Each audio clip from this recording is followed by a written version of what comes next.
afternoon, good morning, good evening, depending on where you're listening from in the world. My name is Jacqueline Dixon, and you're tuned in to the Ordinary People Show.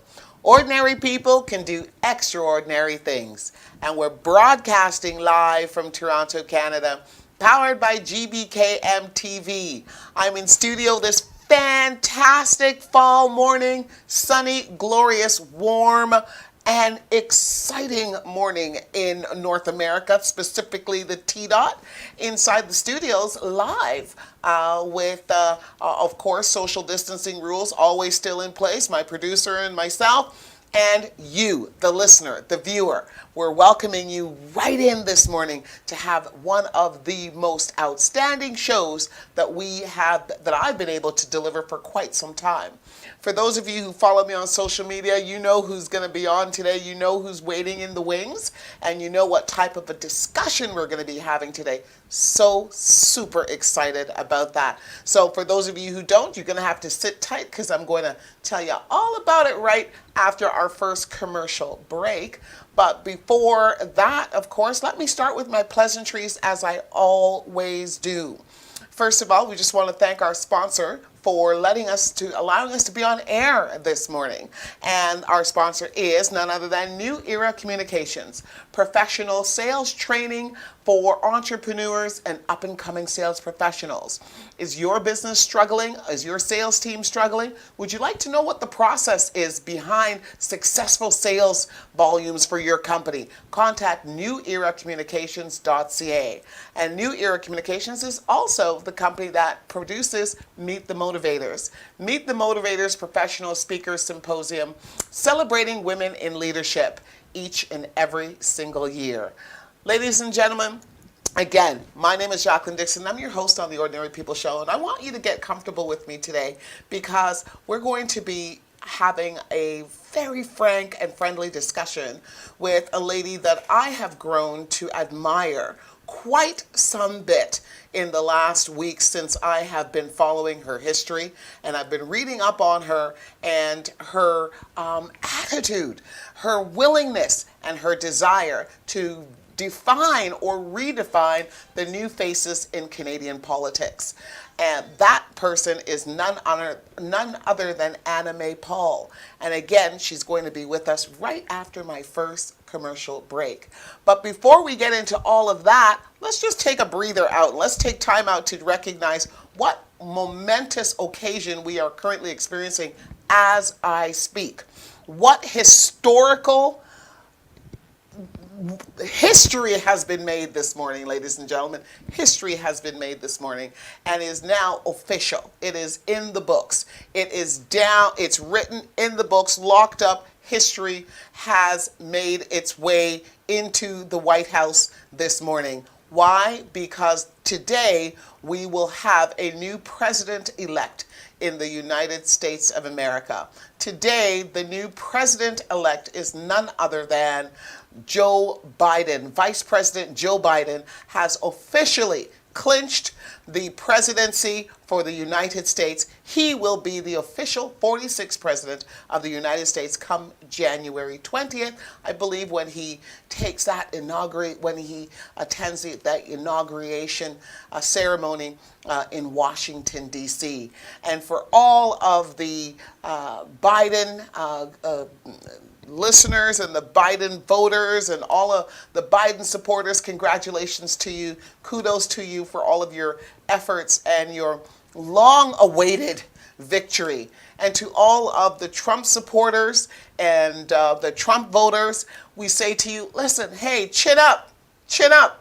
You guys did a really good job because I tell you, it was razor thin for quite some time, and so many people just didn't know which way it was going to go for quite a while there. And it goes to show you the resilience and the determination on both sides of the aisle, the Trump supporters as well as the Biden supporters. But at the end of the day, you're only going to have one victor. And that victor today, ladies and gentlemen, was Vice President Joe Biden. A big congratulations as well to Kamala Harris, again, history maker, mover and shaker. She is now going to be the first female vice president to the United States, and the first as well African Caribbean American as well as Asian American to hold that position. We have so much to be grateful for in North America today. So much to be grateful for. Democracy reigns. Democracy reigns today, ladies and gentlemen. Let's not make light of it. It is a wonderful thing to be part of a free and democratic society. Now, what we're going to do, let me talk. You know what we're going to do? We're going to take our first commercial break. We're going to be right back, and then I'm going to tell you about today's guest. We're going to bring it back to this side of the border now. We're back in Canada, okay? We're going to bring it to this side of the border. We're going to be talking Canadian politics today, ladies and gentlemen. We'll talk about the new faces in Canadian politics, where we are going, and what is our vision for a better future for us Canadians on this side of the border. Don't go anywhere. I'll be right back after this first commercial break. Hello, my name is Ryan Knight, the co-founder and executive director of the Afro-Caribbean Business Network Foundation. I am here excited to announce the new microloan program that we have put together. With the support of Alterna Savings Credit Union and the partnership of SETC, Empowered Forex, and the Dream Legacy Foundation, we're going to be helping more entrepreneurs of African and Caribbean heritage get access to funding and help with their grant writing. Please visit our website, acbncanada.com, to learn more if you're an entrepreneur that's in need of funding or if you would love to support this organization. Do you believe you could host an entertaining, engaging, and thoughtful weekly show? Or are you a business person or entrepreneur interested in building a brand for yourself? Can you connect with an audience and have strong social media skills? If so, the Gbkm Network would love to invite you to join our team. We're looking for driven, genuine folks who are willing to work hard as an independent broadcaster. If this sounds like you, come join our team. For more information, email your resume to career@gbkm.fm. That is career, CAREER, at gbkm.fm. It's time to turn your path. Hello and welcome back, ladies and gentlemen. Welcome back to the Ordinary People Show. Ordinary people can do extraordinary things. And I'm your host, Jacqueline Dixon. I'm here each and every Saturday from 12:30 to 1:30 in studio, presenting what we always believe will be a show that's going to empower, inspire, and promote the best of what we have to offer here in the GTA. Ladies and gentlemen, today we're going to be talking about Canadian politics, and I want to bring something to your attention. For those of you who don't follow politics as closely as, say, for instance, I do, or maybe some of my listeners, I'm a bit of a political junkie. I do believe in being a part of the process. I do believe that if you're not a part of the solution, then you could potentially be a part of the problem. So my goal is always to provide some sort of solution. What kind of solutions can I bring to the political process here in Canada? What kind of information, what kind of value can I bring to the discussion that we have about Canadian politics and the rules, regulations, processes, and procedures that we have in place? How can I implement change when it comes to something that I might not like or I don't believe will be of value to myself, my household? How do I do that? How do I engage in the process? And how do I have some sort of, or can I even have some sort of impactful influence when it comes to any of these matters? And the quick answer to that is simply yes. Yes, you can. And one of the very first things that you can do, which is probably from an ordinary person perspective, one of the very first things that you can do in order to effect change is to exercise your constitutional right as a Canadian in the voting process by simply participating as a voter. As an eligible voter, you get on multiple occasions to cast your vote, selecting your preference in a candidate that would represent your riding, your district, your province, and your country on multiple times throughout the course of your life. From the age of 18 is when you become an eligible voter here in Canada. And you have to ask yourself, since becoming 18 and of course becoming an eligible voter, how many times have you exercised your right to vote, your right to choose who is going to represent you, whether it is on a municipal level, a provincial level, or a federal level? Just a quick note as we wait for our guests to come on. I'll tell you just a little story about a situation that I had. I did not exercise my right to vote as soon as I became 18. It took me quite some while to realize that, you know what?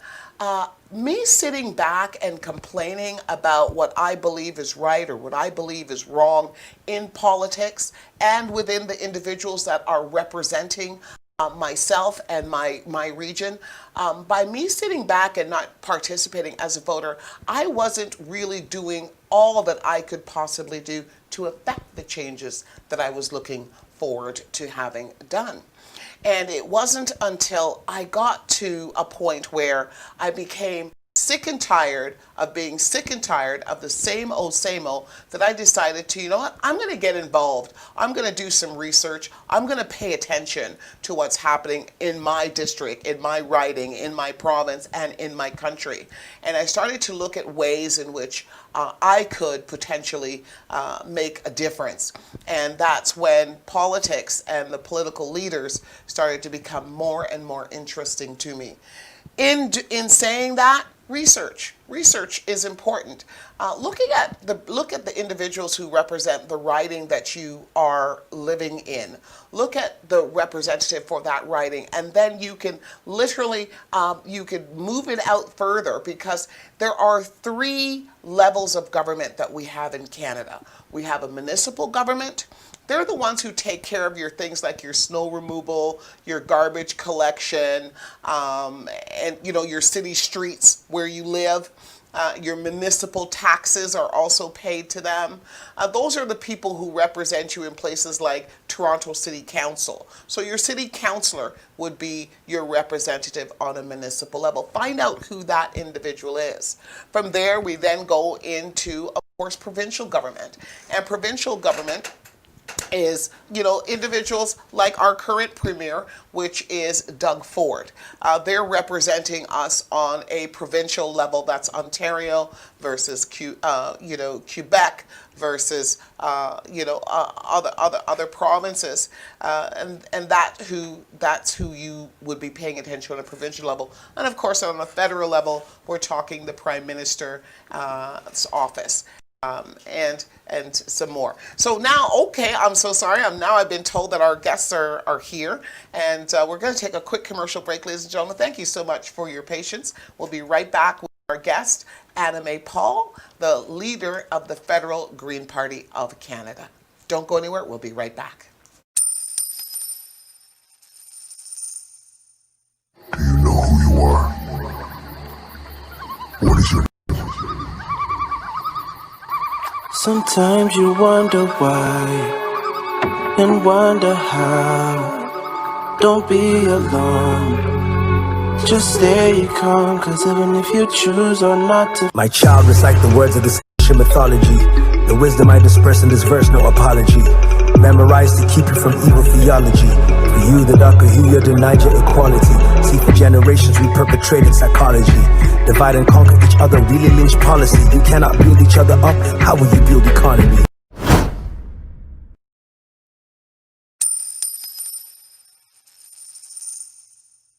Do you know who you are? What is your name? Sometimes you wonder why and wonder how.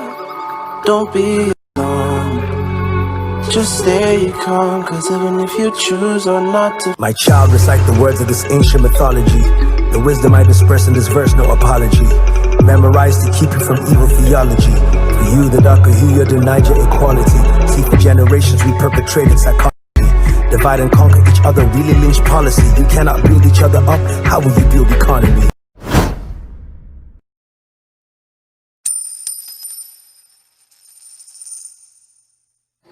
Hello, my name is Ryan Knight, the co-founder and executive director of the Afro-Caribbean Business Network Foundation. I am here excited to announce the new microloan program that we have put together. With the support of Alterna Savings Credit Union and the partnership of SETC, Empowered Forex, and the Dream Legacy Foundation, we're going to be helping more entrepreneurs of African and Caribbean heritage get access to funding and help with their grant writing. Please visit our website, acbncanada.com, to learn more if you're an entrepreneur that's in need of funding or if you would love to support this organization. Hello, my name is Ryan Knight, the co-founder and executive director of the Afro-Caribbean Business Network Foundation. I am here excited to announce the new microloan program that we have put together. With the support of Alterna Savings Credit Union and the partnership of SETC, Empowered Forex, and the Dream Legacy Foundation, we're going to be helping more entrepreneurs of African and Caribbean heritage get access to funding.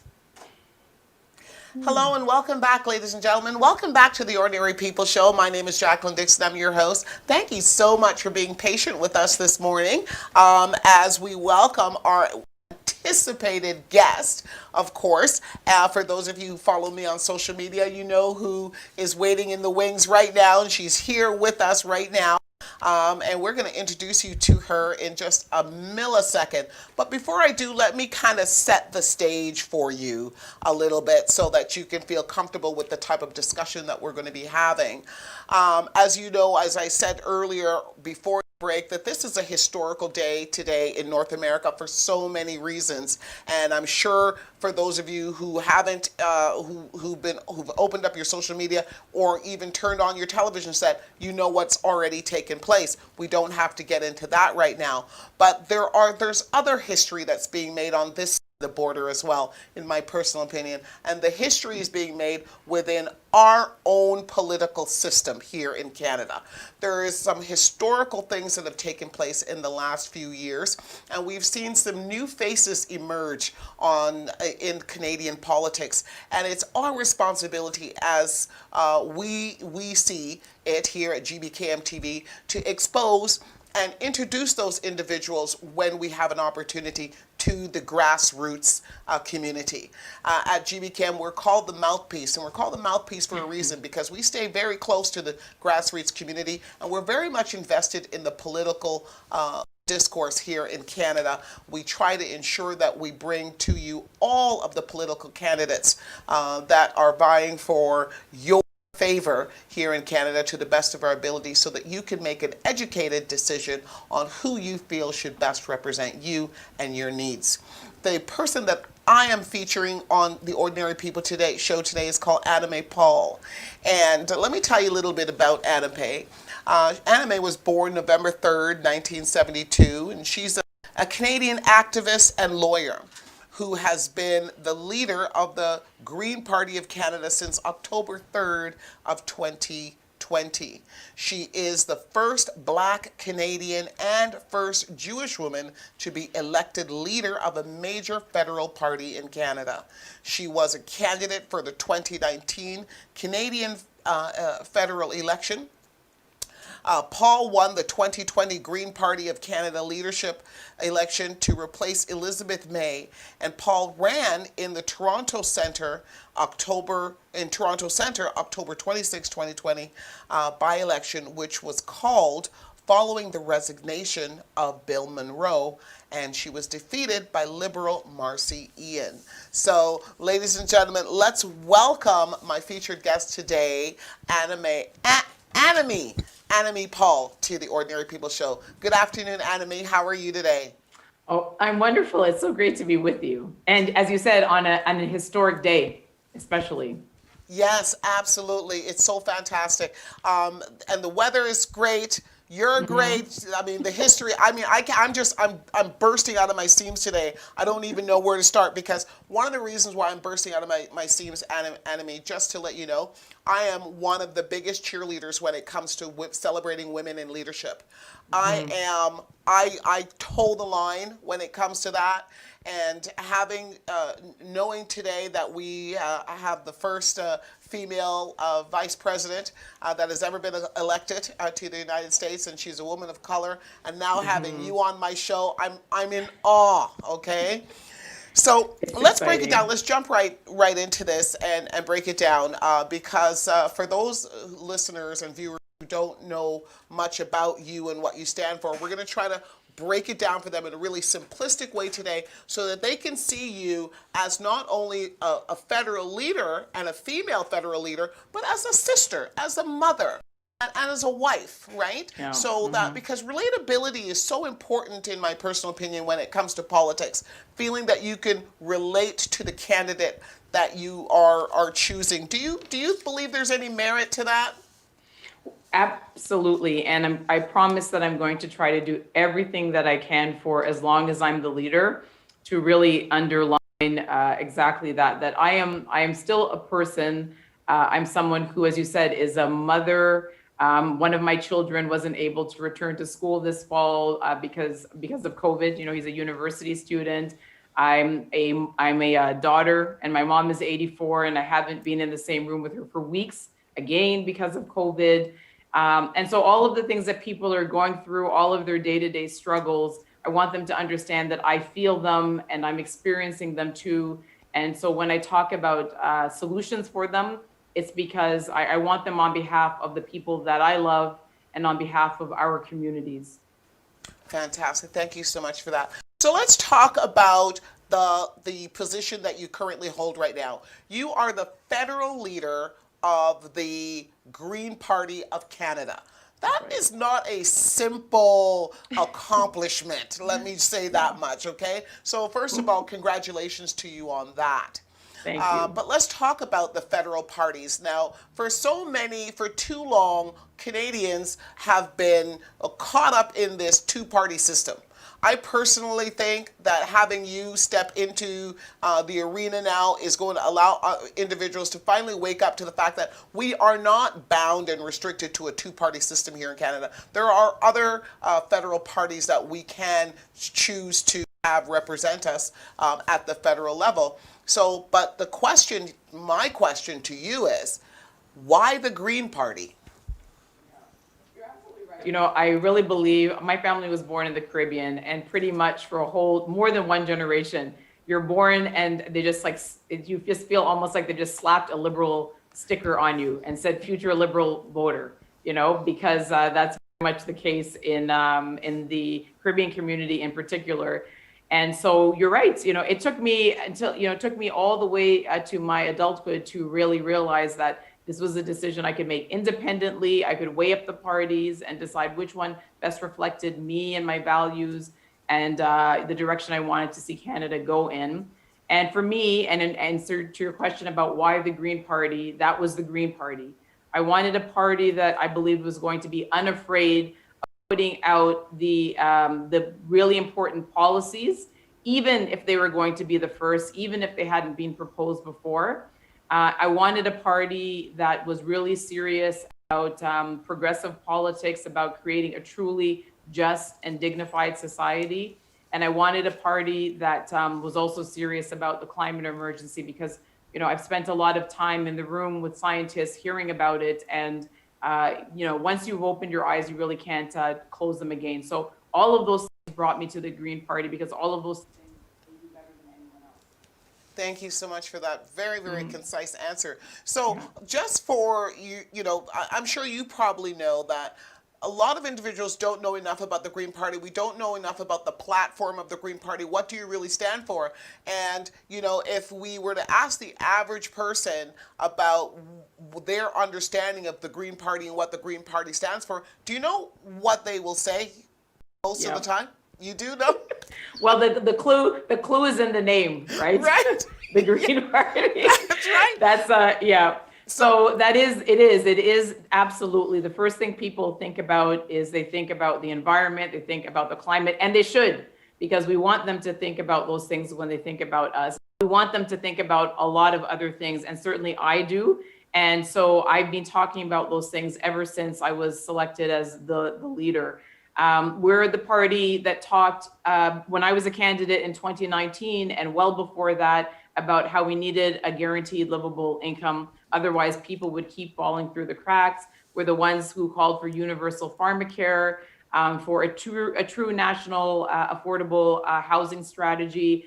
for true social justice, because they're, all those things are interconnected, and we really understand that now. So I want them to keep thinking about us, because that, again, as I said, it's still a crisis. The climate is still a crisis, but I also want them to know that if they're looking for the home of progressive politics, progressive policies moving us to a more just and sustainable and equitable society, that's also when they should think of the Green Party. Very good, thank you. So there's much more substance behind the Green Party than simply climate change and legalization of marijuana. There's more than that, right? There's so much more substance. Is, but those are good examples to use in this way. I would say to people, we have legalization of cannabis now, for instance, but that took many, many years of the Green Party advocating for that, getting it into the mainstream political conversation before that happened. And the thing is, we're living in a moment now where we're going to need that kind of attitude, those kind of policies over and over and over again. And the Green Party is, at this moment, the only party that has the willingness, the daring to actually put those new innovative policies out there first. Someone has to be able to do that so that we can go from idea to implementation. Thank you. Can you tell us how it would appear right now, based on the numbers and also based on the amount of attention that the Green Party is getting right now, that your party has moved itself exponentially over the last few years? Can you tell us about the growth that you have seen happen within the Green Party and where you're getting the growth from? Where are you bringing new voters into the fray, or are you simply just chipping away from what the already established voting blocks that we have, which would, my opinion, probably be the NDP? That's my guess, is where you'd be chipping away a lot of your support from. Can you tell us who are the supporters?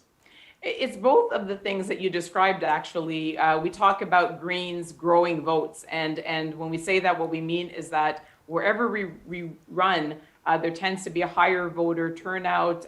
Many of the votes that we attract are new votes from people who might not otherwise have voted.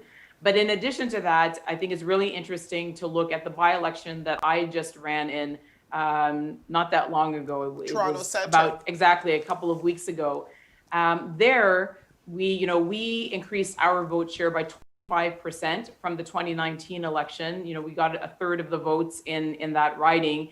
And if you look at the Liberals, the NDP, and the Conservatives, they all lost vote share, and it all went to us. So that 25%, about 15% of that came from Liberals, 5 or 6% from the NDP, and 5 or 6% of it from the Conservatives. So we're attracting people across the spectrum, people that are really looking for positive change, new ideas about how we can get to a new destination as a country. And it's very encouraging for me to see that.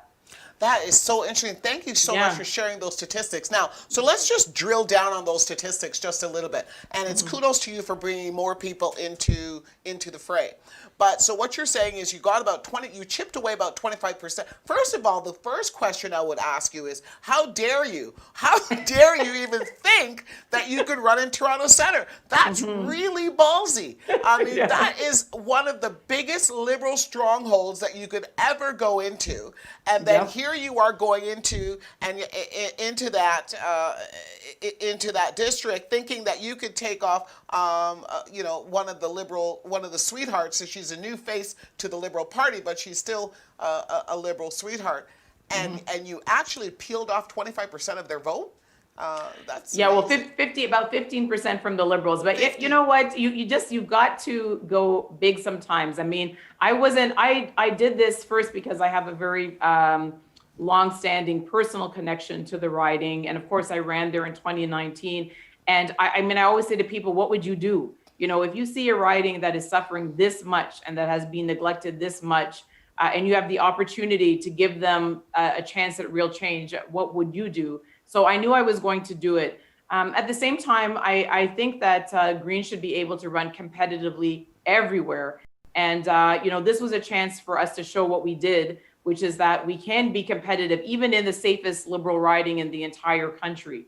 You know, I'm sure that Marcy is going to do a good job on behalf of people in Toronto Centre. And, you know, there's so few Black women running in politics that while it was a nice thing to see us running in the same riding, you know, ideally that wouldn't have been the case.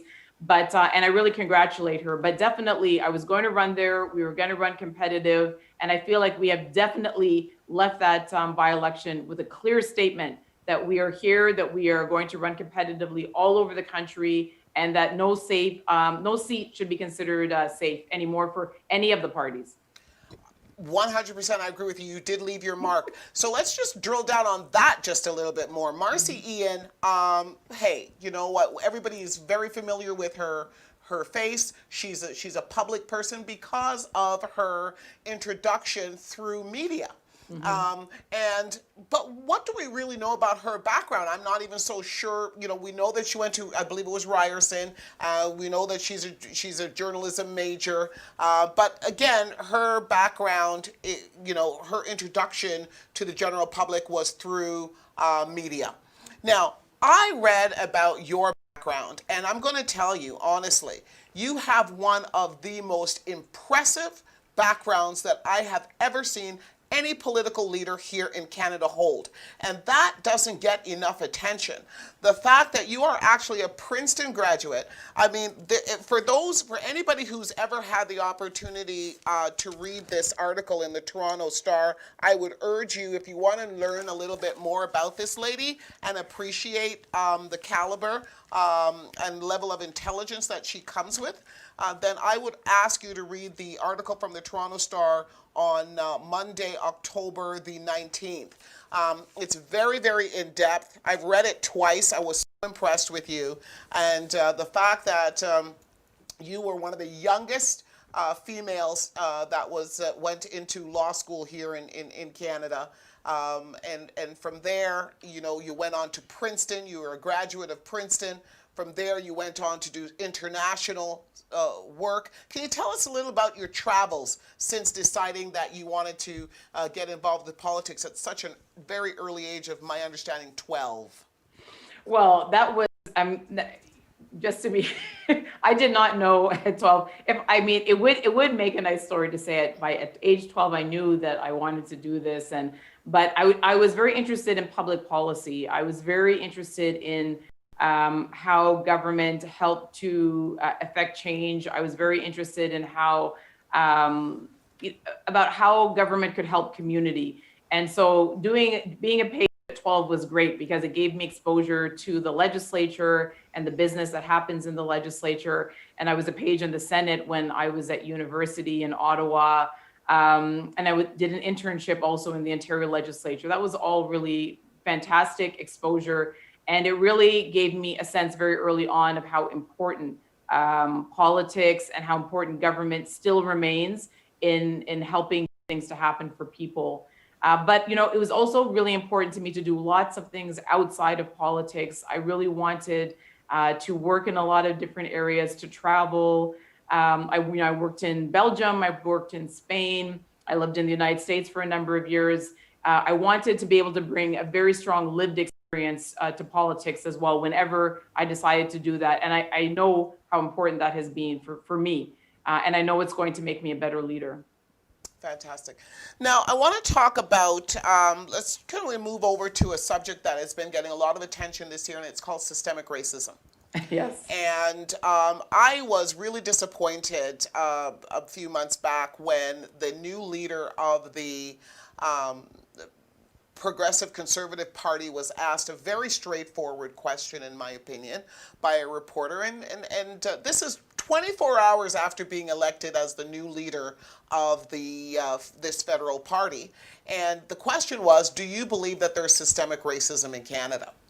And I was just simply waiting for him to answer with one word, and that would have been yes.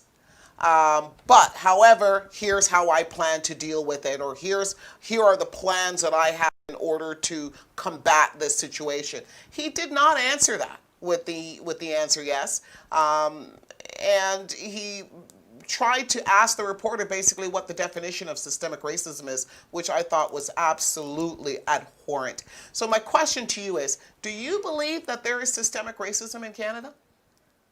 Yes. I mean, I can elaborate, but I will certainly say yes. It is something that I spoke about quite extensively during the campaign.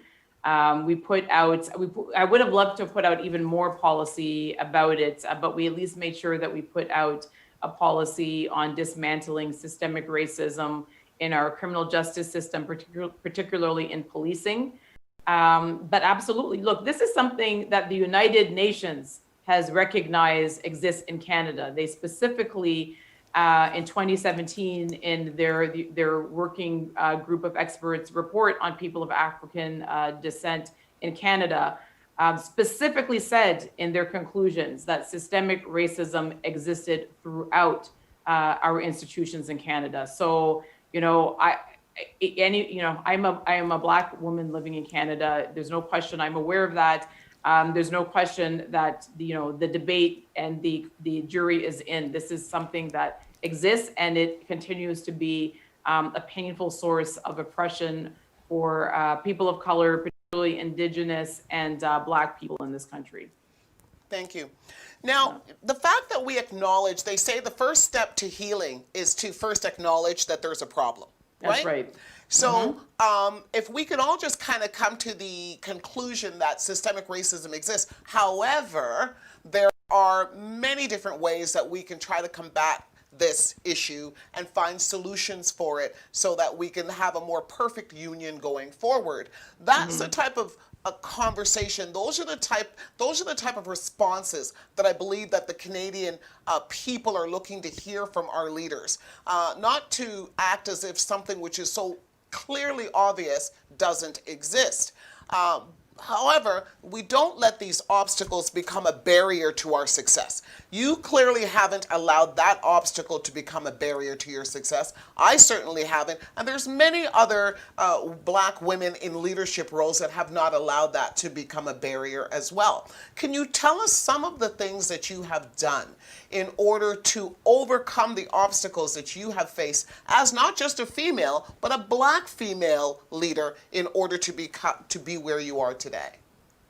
Well, first of all, I had the good fortune of being the daughter and granddaughter of two extraordinary women who came from the Caribbean, both as professionals. My grandma was a nurse, my mother was a teacher, and they came here and had to start all over. They had to work as domestics, live-in housekeepers in order to get their permanent residency. My mom had to go back to school all over again and get her degree and get her qualifications to become a teacher.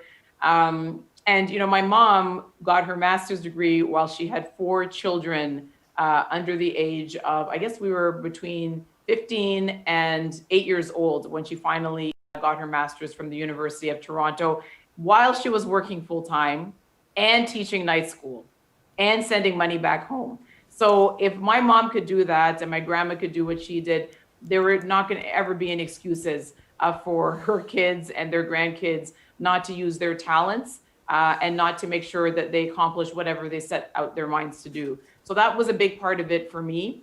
And the other part of it, and this is the case for everyone, I'm sure it is for you too, is having some mentors, people who really believe in you and are willing to put their time and energy and networks at your disposal in order to help support you on your career path. So those are the things for me, and I never really questioned whether I could succeed because my mom would never have actually permitted that. So I love that answer. You never even questioned whether or not you could succeed. That's the same attitude that I have as well. Kudos to you for that. So let's talk about now, listen, work-life balance. It's not easy.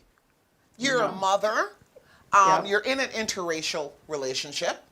And you have embraced Judaism, and you're raising a family in the Jewish religion. Tell us what that's like. I mean, that must have been a big decision for you to make. And how was it received? Well, I converted a long time ago. So almost all of my adult life, I've been Jewish. And my partner and I, my husband and I, we met in law school. We've been together going on, I think next year will be 28 years. So, closer to 30 years than 25. We've been married for 24. And so this has been a part of my life for many, many, many years. And it's been wonderful. My kids are older now. My sons are 16 and 20. They're very proud to be Black. They're very proud to be Jewish. There are a lot more Black Jews in this world than people would imagine. I'm actually the oldest. This is a little fun fact. The oldest Jewish cemetery in the Western Hemisphere can actually be found on the island that my mother and grandmother are from, Nevis. This is an island of 10,000 people, yet it still has the oldest Jewish cemetery in the Western Hemisphere. So, this is something that was always very comfortable with, and it's been just a real pleasure leading this life with my family. A lot of great food. I'm sure.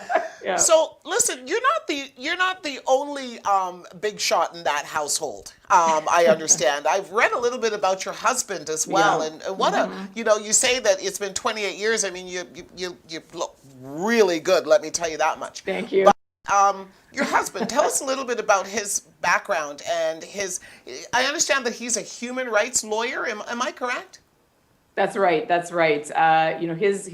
area of specialization is international human rights law. While I was doing my master's at Princeton, he was doing his master's in law at Columbia, and specializing in that area. And so he runs a global think tank that focuses on how to support societies that are transitioning toward democracy, create a sustainable transition.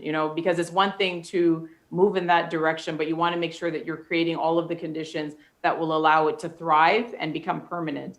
And his particular area of specialization in are amnesty laws, truth commissions, how to deal with legacies of human rights abuses. So yes, exactly. When we're talking about the superstar of the family who's actually out there helping to save the world, it is definitely my husband, and I'm very, very proud of him. He's also a prolific writer. He's written, I think, it's either 3 or 4 books with Cambridge University Press now, and he's quite an extraordinary person. I'm very lucky to have him. Yeah, it sounds like that as well. Okay, we're going to bring it back to politics now, and we're going to talk about the fact that you were defeated in your attempt to secure the seat in the Toronto Centre. And there's a little bit of chat going on in the background about that. There was some controversy with that seat, and maybe you can clarify some stuff for us. Because my understanding is that Elizabeth May, when Jagmeet Singh, who is the leader of the federal party, did not have a seat in the House of Commons, Elizabeth May, who was the leader of the Green Party at that time, was so very gracious as to actually not run a candidate in the riding that he had to move out to in hopes of getting a seat in Commons, because there is very good reason to believe that if she did, he would not have been the victor. And as a result of that, he was able to secure his seat, and that's why he now has a seat in the House of Commons. That gesture was not given back to the Green Party when you were attempting to run in Toronto Centre. So instead of them backing out of a situation where they knew that they pretty well had no chance of winning, they still ran a candidate, and that gesture just wasn't returned. It wasn't reciprocated. Can you tell us what are the sentiments? What are your sentiments behind that? And what are your I thoughts? knew that there was going to be a full slate of candidates, and I did not expect the NDP let's say, recuse themselves or to choose not to run a candidate. I mean, they have never done any favors like that for us under under their current leadership. And I certainly had no expectations that they were going to make an exception for me. So, we ran knowing that the odds were definitely going to be stacked against us. Just keep in mind also that we only had 3 weeks, just under 3 weeks to do the entire campaign. And that was a 2-week delay, right? The Liberals had a 2-week head start. Plus, of course, they knew they were going to call the by-election, so they were able to hit the ground running. So, would it have helped? I'm sure that it would have helped. But did I expect it? Absolutely not. And I mean, considering that we received double the vote that the NDP did in that riding, I think that people in the riding, and this is a riding that's held provincially by the NDP, I think it was really clear that people in the riding were ready to make a new choice, to make a positive choice.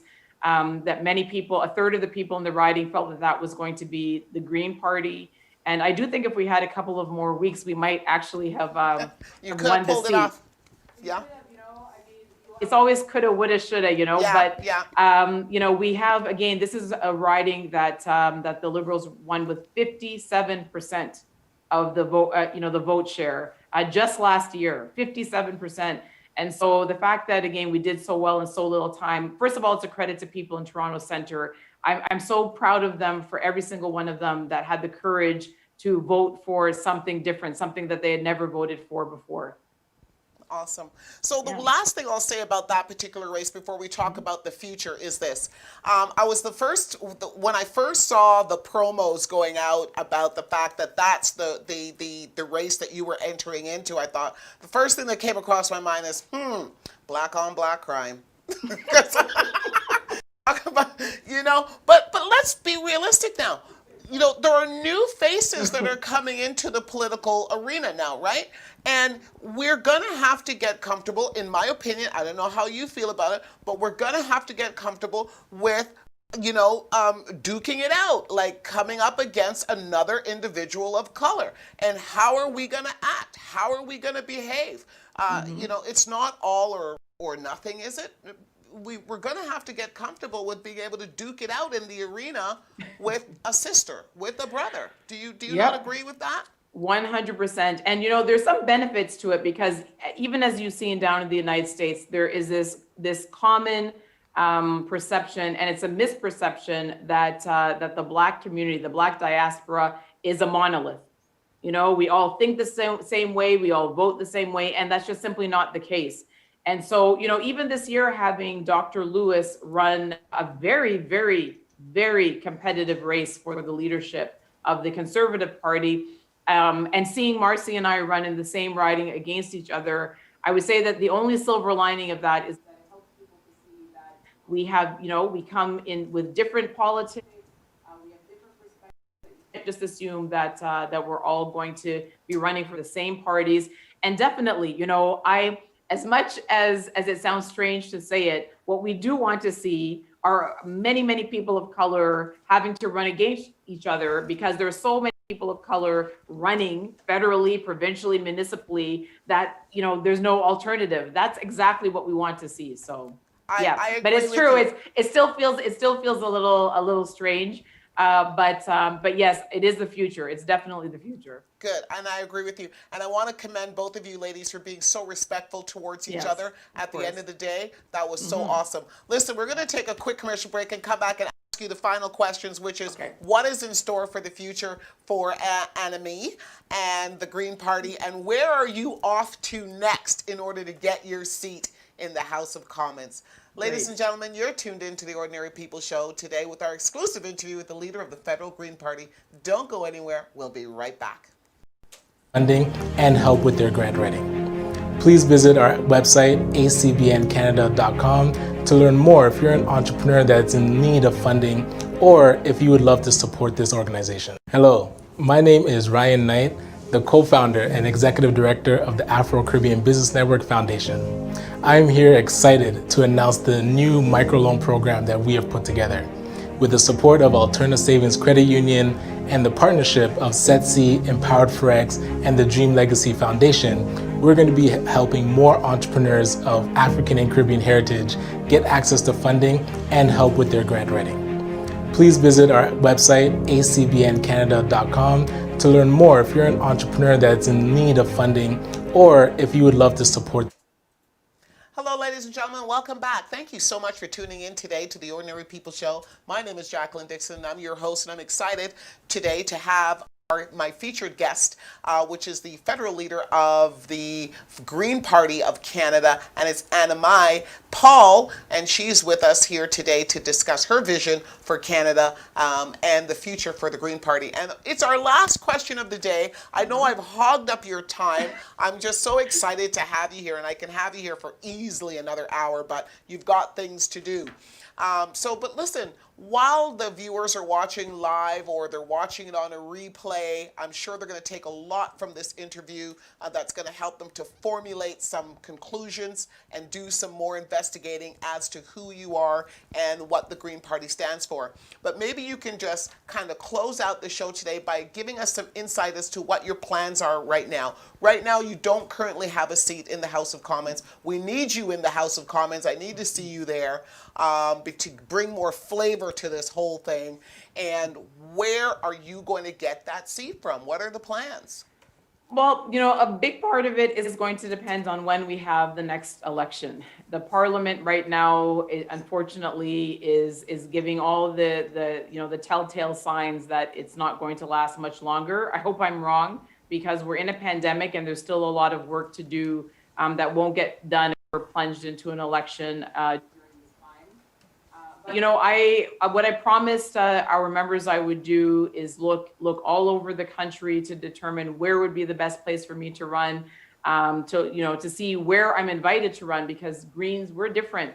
I can't just drop myself in somewhere without invitation and take that seat. So we're actually having those conversations right now, and we know that we need to make a decision very quickly because we could have an election at any time.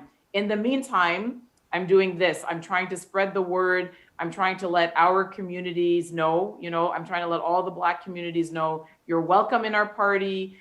We want you, your talent, your intellect in our party. We want you to run for our party. And so I'm always going to, whenever I get the chance in the interview, make that, direct appeal to people and tell them to please get in touch with them if they're excited about anything that I've shared with them today about our party and the future that we have in mind for Canada. Fantastic. Thank you so much. And you heard that, ladies and gentlemen, the invitation given to you by Anna Mai herself.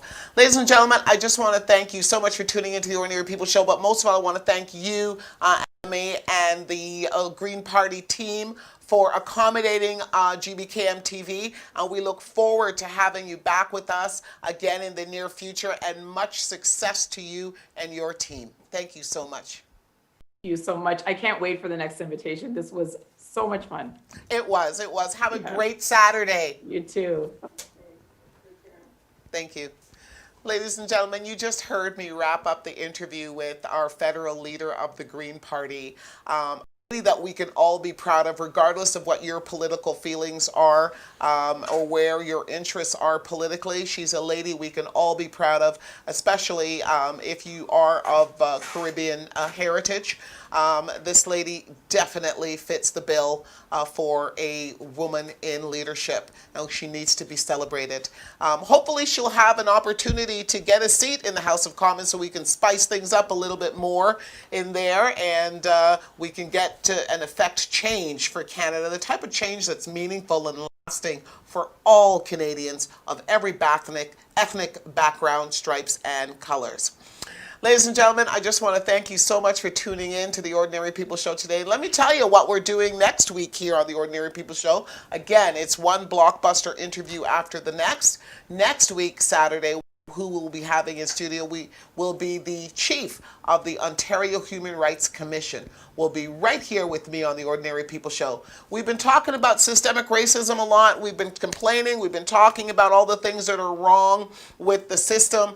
But listen, there is a person who's actually responsible for the implementation and the suggestions of solutions that could curtail the issues that we currently face with systemic racism here in Ontario, and that is the Chief Commissioner of Ontario Human Rights. She will be here in studio with me next week on the Ordinary People Show, along with Keep Six founder Richard Miller and other esteemed guests to tackle the issue head on systemic racism in Canada. Once again, ladies and gentlemen, thank you so much for your patronage today, and have a wonderful Saturday until we see each other again right here at the same time, same place, Ordinary People Show next Saturday. Cheers. Know who you are. What is your name? Sometimes you wonder why and wonder how. Don't be alone. Just stay calm, cause even if you choose or not to. My child, recite the words of this mythology. The wisdom I disperse in this verse, no apology. Memorized to keep you from evil theology. For you, the darker hue, you denied your equality. See, for generations we perpetrated psychology. Divide and conquer each other, really lynch policy. You cannot build each other up, how will you build economy?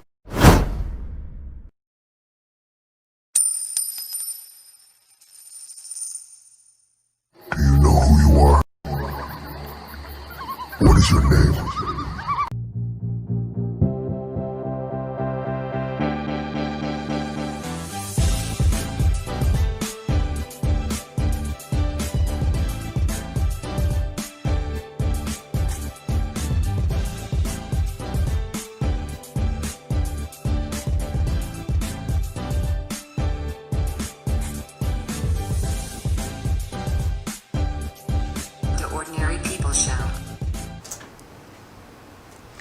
Good afternoon, good morning, good evening, depending on where you're listening from in the world. My name is Jacqueline Dixon, and you're tuned in to the Ordinary People Show. Ordinary people can do extraordinary things, and we're broadcasting live from Toronto, Canada, powered by Gbkm TV. I'm in studio this fantastic fall morning, sunny, glorious, warm, an exciting morning in North America, specifically the T-Dot, inside the studios live with, of course, social distancing rules always still in place, my producer and myself, and you, the listener, the viewer. We're welcoming you right in this morning to have one of the most outstanding shows that I've been able to deliver for quite some time. For those of you who follow me on social media, you know who's going to be on today, you know who's waiting in the wings, and you know what type of a discussion we're going to be having today. So super excited about that. So for those of you who don't, you're going to have to sit tight because I'm going to tell you all about it right after our first commercial break. But before that, of course, let me start with my pleasantries as I always do. First of all, we just want to thank our sponsor for allowing us to be on air this morning. And our sponsor is none other than New Era Communications, professional sales training for entrepreneurs and up-and-coming sales professionals. Is your business struggling? Is your sales team struggling? Would you like to know what the process is behind successful sales volumes for your company? Contact neweracommunications.ca. And New Era Communications is also the company that produces Meet the Motivators. Meet the Motivators Professional Speakers Symposium, celebrating women in leadership each and every single year. Ladies and gentlemen, again, my name is Jacqueline Dixon. I'm your host on the Ordinary People Show, and I want you to get comfortable with me today because we're going to be having a very frank and friendly discussion with a lady that I have grown to admire quite some bit in the last week since I have been following her history, and I've been reading up on her and her attitude, her willingness, and her desire to define or redefine the new faces in Canadian politics. And that person is none other than Anna May Paul. And again, she's going to be with us right after my first commercial break. But before we get into all of that, let's just take a breather out. Let's take time out to recognize what momentous occasion we are currently experiencing as I speak. What historical history has been made this morning, ladies and gentlemen.